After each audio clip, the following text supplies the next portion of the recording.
السلام عليكم ورحمة الله وبركاته. إن الحمد لله نحمده ونستعينه ونؤمن به ونتوكل عليه ونعوذ بالله من شرور أنفسنا ومن سيئات أعمالنا. من يهده الله فلا مضل له ومن يضلل فلا هادي له. أشهد أن لا إله إلا الله وحده لا شريك له وأشهد أن محمدا عبده ورسوله أرسله بالهدى ودين الحق ليظهره على الدين كله ولو كره المشركون. اللهم صل على محمد وعلى آل محمد كما صليت على إبراهيم وعلى آل إبراهيم إنك حميد مجيد. اللهم بارك على محمد وعلى آل محمد كما باركت على إبراهيم وعلى آل إبراهيم إنك حميد مجيد. أما بعد فإن خير الكلام كلام الله وخير الهدي هدي محمد صلى الله عليه وسلم وشر الأمور محدثاتها وكل محدثة بدعة وكل بدعة ضلالة وكل ضلالة في النار. أعوذ بالله من الشيطان الرجيم. بسم الله الرحمن الرحيم. يا أيها الذين آمنوا اتقوا الله حق تقاته ولا تموتن إلا وأنتم مسلمون. يا أيها الناس أوصيكم وإياي أولا بتقوى الله. പ്രിയപ്പെട്ട സത്യവിശ്വാസി വിശ്വാസിനികളെ, സഹോദരി സഹോദരന്മാരെ, അല്ലാഹു സുബ്ഹാനഹു തആലയെ ജീവിതത്തിന്റെ എല്ലാ മേഖലയിലും റഹ്മാനും റഹീമുമായ റബ്ബിനെ സൂക്ഷിച്ചുകൊണ്ട് ജീവിക്കണമേ എന്ന് ആദ്യമായി ഇതിനോടും തുടർന്ന് നിങ്ങൾ ഓരോരുത്തരോടും ഉണർത്തുകയാണ്, വസിയ്യത്ത് ചെയ്യുകയാണ്. റബ്ബ് സുബ്ഹാനഹു തആല നമുക്ക് ഓരോരുത്തർക്കും അതിന് തൗഫീഖ് നൽകി അനുഗ്രഹിക്കുമാറാകട്ടെ. ഈമാനിന്റെയും തഖ്വയുടെയും കുറവ് കൊണ്ടും സാഹചര്യത്തിന്റെ സമ്മർദ്ദം കൊണ്ടും ഐഹിക സുഖത്തോടുള്ള അത്യാർത്തി കൊണ്ടും മുസ്ലിം സമൂഹത്തിൽ പതിയെ പതിയെ നഷ്ടമായി കൊണ്ടിരിക്കുന്ന സൽഗുണമാണ് അൽ-ഗീറത്ത് അഥവാ ആത്മരോഷം എന്നുള്ളത്. ശക്തമായ വെറുപ്പ്, അങ്ങേയറ്റത്തെ ദേഷ്യം, ഇതൊക്കെയാണ് അൽ-ഗീറത്ത് എന്ന പദത്തിന്റെ ഭാഷാർത്ഥം. അതിന്റെ ലോബിയായിക്കൊണ്ട് നോക്കുമ്പോൾ ശക്തമായ വെറുപ്പ്, അങ്ങേയറ്റത്തെ ദേഷ്യം എന്നൊക്കെയാണ് ഈ പദത്തിന്റെ ഭാഷാർത്ഥമായി കൊണ്ട് നമുക്ക് കാണാൻ കഴിയും. വ്യഭിചാരം, സ്വവർഗരതി, അവിഹിതം തുടങ്ങിയ ലൈംഗികപരമായ അരാജകത്വത്തിനാണ് വിശുദ്ധ ഖുർആനിൽ ഫവാഹിഷ് എന്നുള്ള പദം അല്ലാഹു സുബ്ഹാനഹു തആല ഉപയോഗിക്കാറുള്ളത്. വിശുദ്ധ ഖുർആൻ സൂറത്ത് അറാഫിന്റെ 33-ാമത്തെ ആയത്തിൽ അല്ലാഹു പറയാണ്, ഖുൽ ഇന്നമാ ഹറമ റബ്ബിയൽ ഫവാഹിഷ മാ ളഹറ മിൻഹാ വമാ ബതൻ. നബിയേ, നിങ്ങൾ പറഞ്ഞു കൊടുക്കുക, ഇന്നമാ ഹറമ റബ്ബിയൽ ഫവാഹിഷ, അല്ലാഹു നീചവൃത്തികളെ, മ്ലേച്ഛതകളെ, ലൈംഗികപരമായ അരാജകത്വത്തെ അല്ലാഹു വെറുത്തിട്ടുണ്ട്. എങ്ങനെയുള്ള മാ ളഹറ മിൻഹാ വമാ ബതൻ, പ്രത്യക്ഷമായതും പരോക്ഷതുമായ എല്ലാ നീചവൃത്തികളെയും അള്ളാഹു നിഷിദ്ധമാക്കിയിട്ടുണ്ട്, അള്ളാഹു വെറുത്തിട്ടുണ്ട് എന്ന് വിശുദ്ധ ഖുർആൻ സൂറത്ത് അഅറാഫിന്റെ 33-ാമത്തെ ആയത്തിലൂടെ അള്ളാഹു സുബ്ഹാനഹു തആല നമ്മളെ പഠിപ്പിക്കുകയാണ്. പ്രിയപ്പെട്ട സഹോദരങ്ങളെ, എന്തുകൊണ്ടാണ് അള്ളാഹു മ്ലേച്ഛതകളെ, എന്തുകൊണ്ടാണ് അള്ളാഹു നീചവൃത്തികളെ, എന്തുകൊണ്ടാണ് അള്ളാഹു ലൈംഗികപരമായ അരാജകത്വത്തെ നിഷിദ്ധമാക്കാനുള്ള കാരണം എന്താണ്? അള്ളാഹു ഏത് കാര്യം നിഷിദ്ധമാക്കണമെങ്കിൽ അതിന്റെ പിന്നിൽ ഒരു പൊരുളുണ്ട്. വിശുദ്ധ പ്രവാചകൻ സല്ലല്ലാഹു അലൈഹി വസല്ലമയുടെ ഹദീസിൽ കാണാൻ കഴിയും, അബ്ദുല്ലാഹി ഇബ്നു മസ്ഊദ് റളിയല്ലാഹു അൻഹു നിവേദനം ചെയ്യുന്ന ഇമാം ബുഖാരി റഹ്മഹുല്ലാഹ് റിപ്പോർട്ട് ചെയ്യുന്ന ഹദീസിൽ ഹബീബുനാ റസൂലുള്ളാഹി സല്ലല്ലാഹു അലൈഹി വസല്ലം പറയാണ്, മാ മിൻ അഹദിൻ അഗ്യറു മിനല്ലാഹ്, അല്ലാഹുവിനേക്കാൾ ഈർഷ്യതയുള്ള ഒരാളും ഇല്ല എന്നുള്ളതാണ്.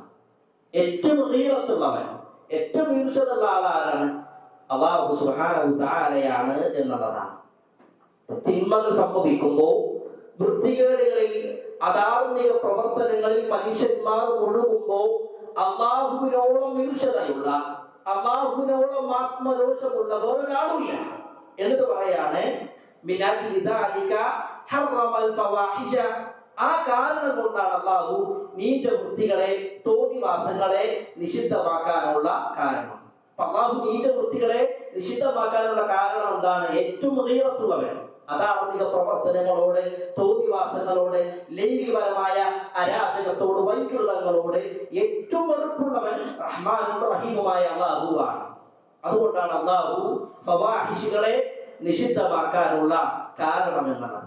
ഒരു മനുഷ്യനെ ഗൈറത്തുണ്ടാകേണ്ട ഒന്നാമത്തെ വിഷയം എന്താണെന്നറിയോ?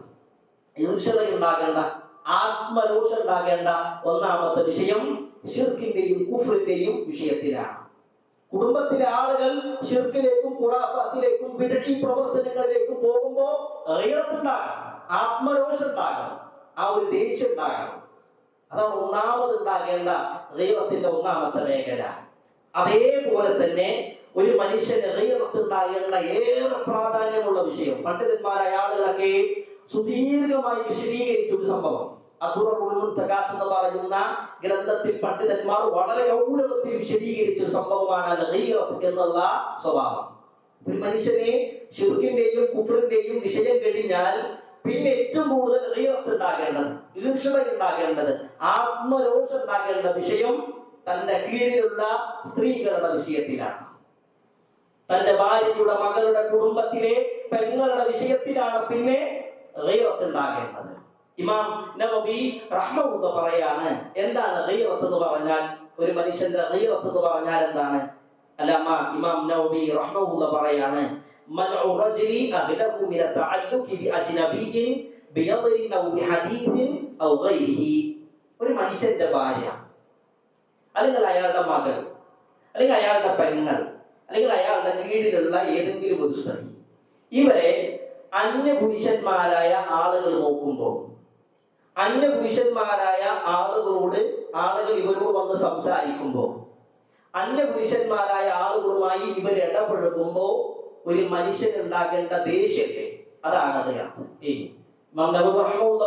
തന്റെ ഭാര്യയോട്, മകളോട് ഒരു അന്യപുരുഷൻ അവരുടെ സൗന്ദര്യം നോക്കി വർണ്ണിക്കുമ്പോ, അല്ലെങ്കിൽ അവരോട് വന്നിട്ട് സംസാരിക്കുമ്പോൾ, വിഷയമായ വിഷയങ്ങൾ സംസാരിക്കുമ്പോൾ, അല്ലെങ്കിൽ അവരോട് വന്ന് ഇടപഴകുമ്പോൾ ഒരു മനുഷ്യൻ ഉണ്ടാകേണ്ട ആത്മരോഷം, ദേഷ്യം, അതാണ് ഗൈറത്ത് എന്ന് പറഞ്ഞാലെന്ന് മഹാനായ പണ്ഡിതൻ ഇമാം നവവി റഹ്മഹുല്ലാഹ് പറയാണ്.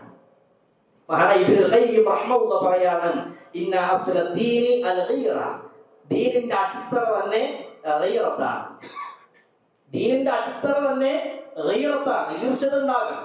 ഇന്ന് ആളുകൾക്ക് തീരെ ശ്രദ്ധയില്ലാത്ത, അല്ലെങ്കിൽ ഈ ഒരു സൽഗുണം ഗൈറത്ത് എന്ന് പറയുന്ന സ്വഭാവം മുസ്ലിം സമൂഹത്തിൽ പതിയെ പതിയെ കുറഞ്ഞുകൊണ്ടിരിക്കുന്നു എന്നുള്ളത് യാഥാർത്ഥ്യമാണ്, പകൽ പോലെ വിളിച്ചമാണ്. ഒരു മനുഷ്യൻ ഉണ്ടാകേണ്ട ഏറെ പ്രാധാന്യമുള്ള വിഷയമാണ് ഗൈറത്ത്. ഇന്ന് പല ആളുകളും ശ്രദ്ധിക്കുന്നില്ല. മക്കൾ ആരോടാണ് സംസാരിക്കുന്നത്, ഭാര്യ ആരോടാണ് ഇടപെടുന്നത്, അതിലൊന്നും ഇയാൾക്ക് പ്രശ്നമില്ല.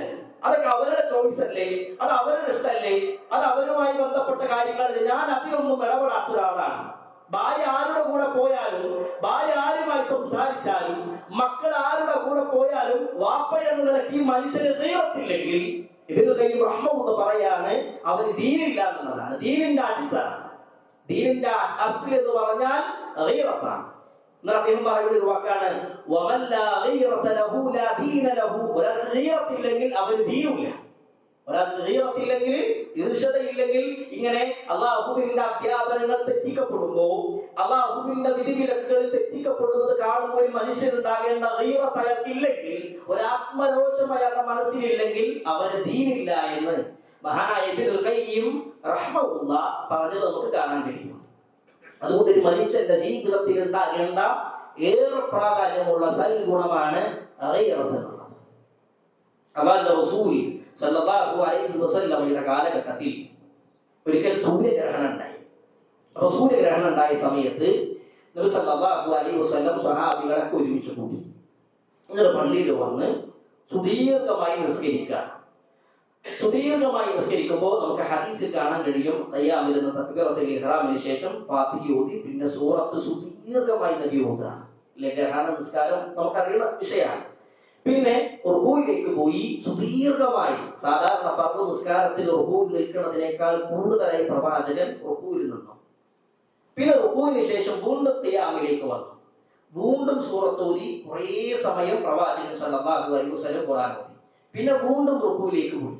വീണ്ടും റുകൂയിൽ കുറേ സമയം ചെലവഴിച്ചു. പിന്നെ സുജൂദിലേക്ക് പോയി. സാധാരണ നിസ്കാരത്തെക്കാൾ കൂടുതലായിക്കൊണ്ട് പ്രവാചകൻ സല്ലല്ലാഹു അലൈഹി വസല്ലം ഗ്രഹണ നിസ്കാരത്തിൽ സമയം ചെലവഴിച്ചു. കുറേ സമയത്തിന് ശേഷം നബി സല്ലല്ലാഹു അലൈഹി വസല്ലം മിമ്പറിൽ കയറി. മിമ്പറിൽ കയറി അല്ലാഹുവിന്റെ റസൂൽ വളരെ ഗൗരവമുള്ള ഒരു വിഷയമാണ് പറഞ്ഞത്, ഏറെ പ്രാധാന്യമുള്ള വിഷയം. നബി സല്ലല്ലാഹു അലൈഹി വസല്ലം സംസാരം ആരംഭിക്കുന്നത് തന്നെ യാ ഉമ്മത മുഹമ്മദിൻ, മുഹമ്മദിന്റെ സമൂഹമേ, യാ ഉമ്മത മുഹമ്മദിൻ, മുഹമ്മദിന്റെ സമൂഹമേ, വല്ലാഹി മാ മിൻ അഹദിൻ അഗ്യറു മിനല്ലാഹ് അൻ യസ്നി അബ്ദുഹു ഔ തസ്നി അമതുഹു. അല്ലാഹുവിന്റെ അടിമ അല്ലെങ്കിൽ അല്ലാഹുവിന്റെ ഒരു അടിയാക്കിയ പുരുഷനോ സ്ത്രീയോ ആയിക്കോട്ടെ, അവര് വ്യഭിചരിക്കുന്നതിനേക്കാൾ അതിന് അല്ലാഹുവിനുള്ള കോപത്തേക്കാൾ വലിയ ഒരു കോപം വേറൊരാൾക്കും ഉണ്ടാകില്ല എന്നുള്ളതാണ്. ഒരു അടിമ വ്യഭിചരിക്കുന്നതിൽ അല്ലാഹുവിനോളം ഒരാളും കോപിക്കുന്നില്ല എന്നാണ് നബി സല്ലല്ലാഹു അലൈഹി വസല്ലം ആദ്യം പറഞ്ഞത്. ഈ മുസ്ലിം സമൂഹമേ, മുഹമ്മദിന്റെ സമൂഹമേ എന്നൊക്കെ വിളിച്ചിട്ട് അല്ലാഹുവിന്റെ റസൂൽ സല്ലല്ലാഹു അലൈഹി വസല്ലം പറയാണ്, അല്ലാഹുവിന്റെ അടിമ അല്ലെങ്കിൽ അല്ലാഹുവിന്റെ അടിയാക്കി പുരുഷനോ സ്ത്രീ ആയിക്കോട്ടെ, അവര് വ്യഭിചരിക്കുന്നതിനേക്കാൾ, അവർ വ്യഭിചരിക്കുന്ന സമയത്ത് ഉണ്ടാകുന്ന ഗീറത്തില്ലേ, ആ ഒരു ആത്മരോഷം, അത് അല്ലാഹുവിനേക്കാളുള്ള കോപം വേറൊരാൾക്കും ഉണ്ടാകില്ല. ഒരു അടിമ വ്യഭിചരിക്കുമ്പോൾ ഏറ്റവും കൂടുതൽ കോപിക്കുന്നത് ആരാണ്? അല്ലാഹു സുബ്ഹാനഹു തആലയാണെന്നുള്ളതാണ്. എന്നിട്ട് ആ ഹദീസിനോട് ചേർത്ത് ഹബീബുനാ റസൂലുള്ളാഹി സ്വല്ലല്ലാഹു അലൈഹി വസല്ലം പറയാണ്, യാ ഉമ്മത മുഹമ്മദിൻ, മുഹമ്മദിന്റെ സമൂഹമേ, വല്ലാഹി ലൗ തഅലമൂന മാ അഅലമു ലവഹിത്തും ഖലീല വലബകൈതും കസീറ. പ്രവാചകൻ അപ്പോൾ പറഞ്ഞ ഹദീസാണ്. അല്ലാഹു തന്നെയാണ് സത്യം. മുസ്ലിം സമൂഹമേ, ഞാൻ അറിഞ്ഞത് നിങ്ങളെങ്ങാനും അറിഞ്ഞിരുന്നെങ്കിൽ നിങ്ങൾ കുറച്ച് ചിരിക്കുള്ളൂ, നിങ്ങൾ ഒരുപാട് കരയും. എന്താണ് അല്ലാഹുവിന്റെ റസൂൽ സ്വല്ലല്ലാഹു അലൈഹി വസല്ലം പറഞ്ഞത്? അൽ ജന്നത്തു വന്നാർ, സ്വർഗ്ഗവും നരകവുമാണ്. അതുകൊണ്ട് അല്ലാഹു സുബ്ഹാനഹു തആലയാണ് ഏറ്റവും ഗീറത്തുള്ളവൻ. ഈർഷ്യത എന്നുള്ളത് ഒരു വിശ്വാസിയുടെ ജീവിതത്തിൽ ഉണ്ടാകേണ്ട സൽഗുണമാണ്. ഒരു വിശ്വാസി അല്ലെങ്കിൽ ഒരു മുസ്ലിം, ഒരു അടിമ, ഒരു അടിയാത്തി വ്യഭിചരിക്കുന്നുണ്ടെങ്കിൽ ഏറ്റവും കൂടുതൽ ആ വിഷയത്തിൽ കോപിക്കുന്നത് അല്ലാഹു സുബ്ഹാനഹു തആലയാണെന്നുള്ളതാണ്. ഒരു മനുഷ്യനെ ഗീറത്തില്ലെങ്കിൽ, കുടുംബത്തിൽ തെറ്റുകൾ സംഭവിക്കുമ്പോൾ, ഭാര്യയിൽ മോശപ്പെട്ട പ്രവർത്തനം കാണുമ്പോൾ ഒരു ഗീറത്ത്, ഒരു ആത്മരോഷം, ഒരു ദേഷ്യം ആ മനുഷ്യനില്ലെങ്കിൽ എന്താ പ്രശ്നം? ഗീറത്തില്ലെങ്കിൽ എന്താ പ്രശ്നം? അതിനും ഹബീബുനാ റസൂലുള്ളാഹി സ്വല്ലല്ലാഹു അലൈഹി വസല്ലം തന്നെ മറുപടി പറഞ്ഞു. പ്രവാചകൻ പറയാണ്, സലാസത്തുൻ ലാ യൻദുറുല്ലാഹു അസ്സ വജല്ല ഇലൈഹിം യൗമൽ ഖിയാമ. മഹാനായ അബ്ദുല്ലാഹി ഇബ്നു ഉമർ റളിയല്ലാഹു അൻഹു നിവേദനം ചെയ്യുന്ന ഇമാം നസായി റഹ്മത്തുള്ളാഹി റിപ്പോർട്ട് ചെയ്യുന്ന ഹദീസിൽ കാണാൻ കഴിയും, നാളെ പരലോകത്ത് 3 വിഭാഗം ആളുകളെ അല്ലാഹു തിരിഞ്ഞു നോക്കൂല. എന്നാലും പരലോകത്ത് അല്ലാഹുവിന്റെ നോട്ടം കിട്ടിയിട്ടില്ലെങ്കിലുള്ള അവസ്ഥ എന്താ? അപ്പൊ 3 വിഭാഗം ആളുകളെ അല്ലാഹു തിരിഞ്ഞു നോക്കൂല. എന്നാൽ ആ 3 വിഭാഗം ആളുകളെ പ്രവാചകൻ സല്ലല്ലാഹു അലൈഹി വസല്ലം എണ്ണി പറഞ്ഞു. ഒന്നാമത്തെ വിഭാഗം അൽആഖു ലിവാലിദൈ, മാതാപിതാക്കളോട് ധിക്കാരം കാട്ടുന്ന മകനെ അള്ളാഹു തിരിഞ്ഞു നോക്കൂല. രണ്ടാമത് പറയാണ് വൽ മർഅത്തുൽ മുതറജ്ജില, ആണുങ്ങളെ പോലെ നടക്കുന്ന സ്ത്രീകൾ, ആണിന്റെ വേഷം, ആണിന്റെ സംസാരം, ആണിന്റെ രൂപം, അങ്ങനെ നടക്കുന്ന സ്ത്രീകളെയും അള്ളാഹു നാളെ പരലോകത്ത് തിരിഞ്ഞു നോക്കൂല. മൂന്നാമത് പറഞ്ഞതാണ് നമ്മുടെ വിഷയം, ദുയ്യൂസിനെ അള്ളാഹു തിരിഞ്ഞു നോക്കൂല. എന്താ ദുയ്യൂസ് എന്ന് പറഞ്ഞാൽ? ഈ ഹദീസിന്റെ വിശദീകരണത്തിൽ പണ്ഡിതന്മാർ പറയാണ് വഹുവല്ലദീ യർലാ അസൂഅ വയുഖിറു ബിൽ ഫാഹിശതി ഫീ അഹ്ലിഹി ഫലാ യകൂനു ഇൻദഹു ഗൈറത്തുൻ അലാ അഹ്ലിഹി. കുടുംബത്തിൽ തിന്മകൾക്ക് അനുവാദം കൊടുക്കുന്ന ഒരു വാപ്പ, കുടുംബത്തിൽ എന്ത് നടന്നാലും ഇയാൾക്ക് പ്രശ്നമില്ല, വീട്ടിൽ ആര് കയറി വന്നാലും ഇയാൾക്ക് പ്രശ്നമല്ല, ഏത് നട്ടപ്പാതിലേക്കും ആര് വന്നു പോയാലും ഇയാൾക്കൊരു ബുദ്ധിമുട്ടുമില്ല. അങ്ങനെ കുടുംബത്തിൽ ലൈംഗികപരമായ അരാജകത്വത്തിന് അതിന് ഒരു പ്രയാസമില്ലാത്ത ഒരു വാപ്പ, അവനാണ് ദുയ്യൂസ്. അവരെ നാളെ പരലോകത്ത് അല്ലാഹു സുബ്ഹാനഹു വ തആല നോക്കൂല. നമുക്ക് നാലിച്ചു കൊടുത്ത് നമ്മുടെ നാട്ടിൽ നിന്ന് പ്രായപൂർത്തി എത്തിയ മക്കളെ അവർ സ്കൂളിലേക്ക് കോളേജിലേക്ക് കൊണ്ടുപോകുന്നതും കൊണ്ടുവന്നാക്കുന്നതും കസിൻസാണ്. അതൊന്നും വലിയ ഗൗരവമുള്ള വിഷയമാണോ? പല ആളുകളൊക്കെ സംസാരിക്കും പറഞ്ഞത് അതൊക്കെ വലിയ ഗൗരവം, അവരൊക്കെ മഹറമല്ലേ? ആരാ മഹറം എന്ന് ആദ്യം പഠിക്കണം. കസിൻസ് മഹറമല്ല, അതാദ്യം പഠിക്കണം. നമ്മുടെ വീട്ടിലേക്ക് പ്രായപൂർത്തി എത്തിയ നമ്മുടെ മകളുടെ റൂമിലേക്ക്, നമ്മുടെ ഭാര്യയുടെ റൂമിലേക്ക് കസിൻസും കുടുംബത്തിൽ അന്യപുരുഷന്മാരായ ആളുകളും ഏത് സമയത്തും കയറി വരുന്നുണ്ടെങ്കിൽ അത് അപകടമാണ്. അല്ലാഹുവിന്റെ റസൂൽ സല്ലല്ലാഹു അലൈഹി വസല്ലം ഒരിക്കൽ പറയാണ്, ഇയ്യാകും വദ്ദുഖൂല അലൻ നിസാ, സ്ത്രീകളിലേക്ക് പ്രവേശിക്കുന്നതിനെ നിങ്ങൾ സൂക്ഷിക്കണം സ്വഹാബ എന്ന് പറഞ്ഞു. ഇത് പറഞ്ഞ ഉടനെ തന്നെ സ്വഹാബികളുടെ കൂട്ടത്തിൽ അൻസാരിയായ ഒരാൾ ചോദിക്കാണ്, അഫറഅയ്തൽ ഹമുവ, അല്ലാഹുവിന്റെ റസൂലേ ഹമുവിന്റെ അവസ്ഥ എന്താ? ഹമു എന്ന് പറഞ്ഞാല് ഭർത്താവിന്റെ അടുത്ത കുടുംബക്കാരൻ. അപ്പൊ ഭർത്താവിന്റെ അനിയൻ അല്ലെങ്കിൽ ഭർത്താവിന്റെ ജ്യേഷ്ഠന്റെയും അനിയന്റെയും മക്കളൊക്കെ വീട്ടിൽ കയറി വരുന്നത് എന്തെങ്കിലും പ്രശ്നമുണ്ടോ എന്നാണ് ചോദിക്കുന്നത്. അപ്പൊ എന്റെ ഭാര്യന്റെ അരികിലേക്ക് എന്റെ അനിയൻ അല്ലെങ്കിൽ എന്റെ ഏട്ടന്റെയും അനിയന്റെയും ആൺമക്കൾ, പ്രായപൂർത്തി എത്തിയ ആൺമക്കൾ വീട്ടിൽ കയറി ചെയ്യുന്നത് പ്രശ്നമുണ്ടോ എന്നുള്ളതാ. പ്രവാചകൻ സല്ലല്ലാഹു അലൈഹി വസല്ലം അതിന് കൊടുത്ത മറുപടി അൽഹമുൽ മൗത്ത്, അത് മരണത്തിന് തുല്യമാണ് എന്നുള്ളതാണ്. അത് മരണത്തിന് തുല്യമാണെന്ന് ഹബീബുനാ റസൂലുള്ളാഹി സല്ലല്ലാഹു അലൈഹി വസല്ലം പറയാം. ഓക്കേ, നമ്മുടെ വീട്ടിലേക്ക് പ്രവാസിയായ നമ്മുടെ വീട്ടിലേക്ക് നമ്മുടെ ഭാര്യ മാത്രമാണ് നാട്ടിലുള്ളത്. ഒരു അന്യ പുരുഷൻ വീട്ടിലേക്ക് ഒരു 4-5 തവണ കയറി വരുന്നുണ്ടെങ്കിൽ സ്വാഭാവികമാണ് ആളുകൾ നോക്കിയിരിക്കും. എന്നാൽ കുടുംബക്കാരനായ ഭർത്താവിന്റെ അനിയനാകട്ടെ ഭർത്താവിന്റെ കുടുംബക്കാരാകട്ടെ അവർ ഏത് സമയത്തും ഏത് രാത്രിക്ക് കയറി വന്നാലും ആർക്കും ഒരു പ്രശ്നമില്ല. പക്ഷേ ഞാനല്ല, അല്ലാഹുവിന്റെ റസൂൽ സല്ലല്ലാഹു അലൈഹി വസല്ലം 14 നൂറ്റാണ്ടുകൾക്ക് മുമ്പ് പറയണത് മരണമാണ്, അത് മരണത്തിന് തുല്യമാണെന്ന് ഹബീബുനാ റസൂലുള്ളാഹി സ്വല്ലല്ലാഹു അലൈഹി വസല്ലം പറഞ്ഞു. എന്നെ ആവശ്യത്തിൽ കൂടുതൽ പറയണ്ട, നാട്ടിലെ അവസ്ഥകളൊക്കെ എന്നേക്കാൾ കൂടുതൽ അറിയുന്നവരാണ് നമ്മൾ ഓരോരുത്തരും. അല്ലാഹു നമ്മുടെ കുടുംബത്തെ രക്ഷപ്പെടുത്തി അനുഗ്രഹിക്കുമാറാകട്ടെ. ഒരിക്കൽ പ്രവാചകൻ സല്ലല്ലാഹു അലൈഹി വസല്ലമ വീട്ടിലേക്ക്, ആയിഷ ബീബിയുടെ വീട്ടിലേക്ക് കയറി ചെല്ലുമ്പോൾ ഒരു അന്യ പുരുഷൻ വീട്ടിലുണ്ട്. ആയിഷ റളിയല്ലാഹു അൻഹ ഉദ്ധരിക്കുന്ന ഹദീസിൽ കാണാൻ കഴിയും, ദഖല അലയ്യ റസൂലുള്ളാഹി സ്വല്ലല്ലാഹു അലൈഹി വസല്ലം വ ഇന്ദി റജുലുൻ ഖായിദുൻ. പ്രവാചകൻ കയറി വന്നപ്പോൾ ഒരു അന്യ പുരുഷൻ എന്റെ വീട്ടിൽ ഇങ്ങനെ ഇരിക്കണം. റസൂലുള്ളാഹിക്ക് പരിചയമില്ലാത്ത ഒരാളാണ്.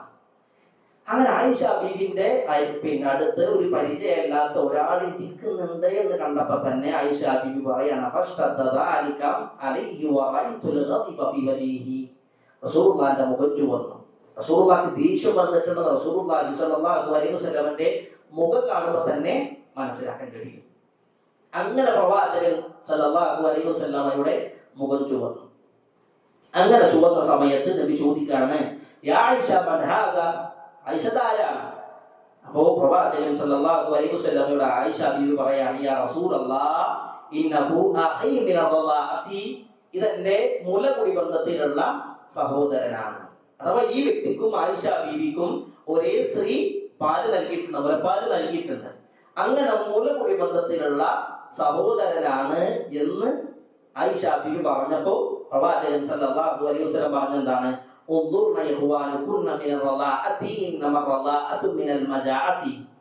മുലകുടി ബന്ധത്തിലുള്ള സഹോദരങ്ങൾ യഥാർത്ഥത്തിൽ മുലകുടി ബന്ധത്തിലുള്ള സഹോദരങ്ങൾ തന്നെയാണോ എന്ന് നിങ്ങൾ പരിശോധിക്കണം. അത് വൃത്തങ്ങളാകുന്നില്ല. ഒരു കുട്ടിക്ക് ഒരു ഉമ്മ പാല് കൊടുത്തു, അടുത്ത കുട്ടിക്ക് ഉമ്മ പാല് കൊടുത്തു എങ്കിൽ അവർ മുലകുടി ബന്ധത്തിലുള്ള സഹോദരൻ ആരാണെന്ന് പറയാൻ പറ്റൂല. അതിന് നിബന്ധനകളുണ്ട്. ഇത്ര പ്രാവശ്യം കൊടുക്കണം, വയറും നിറച്ചു കൊടുക്കണം, അങ്ങനെ നിബന്ധനകളുണ്ട്. ആ നിബന്ധനകൾ പാലിച്ചിട്ടുണ്ടെങ്കിൽ മാത്രമാണ് അവരെന്ത് ചെയ്യുക, റളാഅത്തിലെ സഹോദരി സഹോദരന്മാരാകുള്ളൂ എന്ന് നിങ്ങൾ ശ്രദ്ധിക്കുക എന്ന് ഹബീബുനാ റസൂലുള്ളാഹി സ്വല്ലല്ലാഹു അലൈഹി വസല്ലം. അല്ലേ, അന്യനായ ഒരാള് പ്രവാചകന്റെ ഭാര്യന്റെ അടുത്ത് വന്നിരിക്കണത് പോലും റസൂലുള്ളാഹിക്ക് ഗീറത്ത് ഉണ്ടാക്കിയിട്ടുണ്ടെങ്കിൽ, ഇന്ന് ചില ആളുകളൊക്കെ പറയുന്ന ഒരു വാക്കാണ്, എന്റെ ഭാര്യ ഭയങ്കര സൂക്ഷിലാണ്, അവർക്ക് ആരോട് സംസാരിക്കാനും മടിയൊന്നുമില്ല, അന്യ പുരുഷന്മാരോട് അടുത്ത് പോയി സംസാരിക്കാൻ അവരുമായിട്ട് ഇടപെടാനൊന്നും അവൾക്ക് മടിയൊന്നുമില്ല, അവരുടെ കാര്യങ്ങളൊക്കെ അവളൊക്കെ തന്നെ നോക്കിക്കോളും എന്ന് പറയുന്ന ഭർത്താവാണ് നമ്മളെങ്കിൽ നമ്മൾ സൂക്ഷിക്കണം. അത് ഇസ്ലാമിന്റെ സംസ്കാരമല്ല. ഇതിനെ പിന്തിരിപ്പൻ സംസ്കാരം എന്ന് പറഞ്ഞാലും 6-ാം നൂറ്റാണ്ടിന്റെ സംസ്കാരം എന്ന് പറഞ്ഞാലും ഒരു വിശ്വാസിക്ക് അതിനേക്കാൾ പ്രിയം ഹബീബുനാ റസൂലുള്ളാഹി സ്വല്ലല്ലാഹു അലൈഹി വസല്ലമിന്റെ വാക്കാണ്. പ്രവാചകൻ പറഞ്ഞിട്ടുണ്ട് അത് വേണ്ട എന്ന് പറഞ്ഞാൽ വേണ്ട. അതിലെ ഏത് തരത്തിൽ ന്യായങ്ങൾ പറഞ്ഞാലും, ഇന്ന് അവിഹിതങ്ങളെ അല്ലെങ്കിൽ അത്തരത്തിലുള്ള മ്ലേച്ഛമായ പ്രവർത്തനങ്ങളെ ഏത് പേരിട്ട് വിളിച്ചാലും, അത് ബോയ് ഫ്രണ്ട് ആണെങ്കിലും ഗേൾ ഫ്രണ്ട് ആണെങ്കിലും ബെസ്റ്റി ആണെങ്കിലും ലിവിറ്റ് കതർ ആണെങ്കിലും ഏത് പേരിട്ട് അതിനെ ന്യായീകരിച്ചാലും അത് തെറ്റ് തന്നെയാണ്. അത് ഗൗരവത്തിൽ നമ്മുടെ മക്കളെയും കുടുംബത്തെയും നമ്മൾ പഠിപ്പിക്കുക എന്നുള്ളതാണ്. ഇതിനർത്ഥം ഒരാളോടും സംസാരിക്കണ്ട, ഒരു പെണ്ണ് മറ്റൊരാളോടും മിണ്ടണ്ട, എപ്പോഴും തല തട്ടി നടക്കണം എന്നുള്ളതാണ് ഉദ്ദേശിക്കുന്നതല്ല. അത്യാവശ്യത്തിന് സംസാരിക്കാം, അതിന് സ്ഥിരം അനുവാദം നൽകിയിട്ടുണ്ട്. ഇൻഷാ അല്ലാഹ് ഒരു ആ വിഷയവുമായി ബന്ധപ്പെട്ട അവസാനം ഞാൻ സൂചിപ്പിക്കും. ഇവിടെ നമ്മൾ ശ്രദ്ധിക്കേണ്ട വിഷയം സൂറത്ത് അഹ്സാബിന്റെ 32-ാമത്തെ ആയത്താണ്. അല്ലാഹു സുബ്ഹാനഹു തആല പറയാണ്, ഫലാ തഖ്ദഅന ബിൽ ഖൗൽ, സ്ത്രീകളോട് കൊടുത്ത ഉപദേശമാണ്, വസിയത്താണ്, നിങ്ങൾ സംസാരിക്കുമ്പോൾ അനുനയ സ്വരത്തിൽ സംസാരിക്കരുത്, കൊഞ്ചിക്കൊടഞ്ഞ്. പുരുഷന്മാർക്ക് വികാരം ഉണ്ടാക്കുന്ന രൂപത്തിൽ നിങ്ങൾ സംസാരിക്കാൻ പാടില്ല. അങ്ങനെ സംസാരിച്ചാലോ ഹൃദയത്തിൽ രോഗമുള്ളവന് മോഹം ജനിക്കും. പുരുഷന്മാർ ചില ആളുകൾ അവർക്ക് സ്ത്രീകൾ കൊഞ്ചിക്കൊടഞ്ഞ് സംസാരിക്കുമ്പോ അവരുടെ ഹൃദയത്തിൽ മോഹം ജനിക്കും. അന്യ സ്ത്രീകളോട് കൊഞ്ചിക്കൊടഞ്ഞ് സംസാരിക്കുന്ന ആളുകൾ ഡബിൾ മീനിങ് വെച്ച്, അതേപോലെ തന്നെ ദ്വയാർത്ഥ പ്രയോഗം വെച്ച്, അതാരോട്, സ്വന്തം ജ്യേഷ്ഠന്റെ ഭാര്യയോട്, സ്വന്തം കൂട്ടുകാരന്റെ ഭാര്യയോട് ഈ രൂപത്തിൽ മോശമായിട്ടുള്ള സംസാരിക്കുന്നുണ്ടെങ്കിൽ അതേറെ ഗൗരവമുള്ളതാണ്. അതുകൊണ്ടാണ് ഇസ്ലാമിക പ്രമാണങ്ങൾ നമ്മളെ പഠിപ്പിക്കുന്നത്, ഒരു സ്ത്രീ അന്യ പുരുഷനോട് സംസാരിക്കുമ്പോൾ കൊഞ്ചിക്കൊടഞ്ഞ് സംസാരിക്കാൻ പാടില്ല, ഗൗരവത്തിൽ സംസാരിക്കണം. ചില പണ്ഡിതന്മാർക്ക് ഈ ആയത്തിൽ വിശദീകരിക്കുമ്പോൾ പറഞ്ഞു, ഒരു സ്ത്രീ ഇനി അവരുടെ ശബ്ദം തന്നെ, സ്ത്രീകൾ സ്വാഭാവികമായിട്ടും കുറച്ച് ശബ്ദത്തിൽ ലോലതയുള്ള ആളുകളായിരിക്കും. അപ്പൊ സ്ത്രീയുടെ പ്രകൃതിയാൽ തന്നെ ലോലമായിട്ടുള്ള ശബ്ദമാണെങ്കിൽ അന്യ പുരുഷന്മാരോട് സംസാരിക്കുമ്പോൾ കുറച്ച് ഗൗരവത്തിൽ സംസാരിക്കാൻ ശ്രദ്ധിക്കുക. അങ്ങനെ ചെയ്തിട്ടില്ലെങ്കിലോ ഹൃദയത്തിൽ രോഗമുള്ളവന് മോഹം ജനിക്കുമെന്ന് ഹബീബുനാ റസൂലുള്ളാഹി സ്വല്ലല്ലാഹു അലൈഹി വസല്ലം പറയാം. ഉമ്മു സലമ റളിയല്ലാഹു അൻഹ അല്ലാഹുവിന്റെ റസൂലിന്റെ പ്രിയ പത്നിയാണ്. ഈ ഉമ്മു സലമ റളിയല്ലാഹു അൻഹയുടെ അരികിലേക്ക് പ്രവാചകൻ സ്വല്ലല്ലാഹു അലൈഹി വസല്ലം കയറി ചെന്നപ്പോൾ അവരുടെ വീട്ടിൽ ഒരാളുണ്ട്.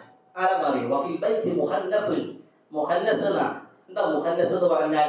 സ്ത്രീയുടെയും പുരുഷന്റെയും സ്വഭാവം കലർന്ന ഒരാള്. പിന്നെ പുംസകം, ട്രാൻസ്ജെൻഡർ എന്നൊക്കെ പറയില്ലേ, അങ്ങനെ ഒരാൾ ആരുടെ വീട്ടിലുണ്ട്?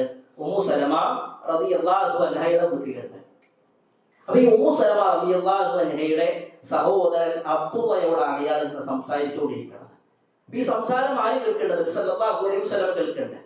അബ്ദുള്ളയോട് ഈ വ്യക്തി പറയാണ്, മുഹന്നസായ നപുംസകമായ ഈ വ്യക്തി പറയാണ്, ഇൻ ഫതഹല്ലാഹു ലക്കും ഗദൻ ത്വായിഫ, അല്ലാഹു നാളെ നിങ്ങൾക്ക് ത്വായിഫ് വിജയിച്ചടക്കി തരികയാണെങ്കിൽ, നിങ്ങൾ ത്വായിഫ് വിജയിക്കുകയാണെങ്കിൽ ഫഇന്നി അദുല്ലുക അലാ ബിൻതി ഗൈലാൻ, എനിക്ക് ഗൈലാന്റെ മകളെ പരിചയപ്പെടുത്തി തരാം. ഗൈലാൻ എന്ന ത്വായിഫിൽ അറിയപ്പെട്ട ഭരണാധികാരിയുടെ മകളാണ്.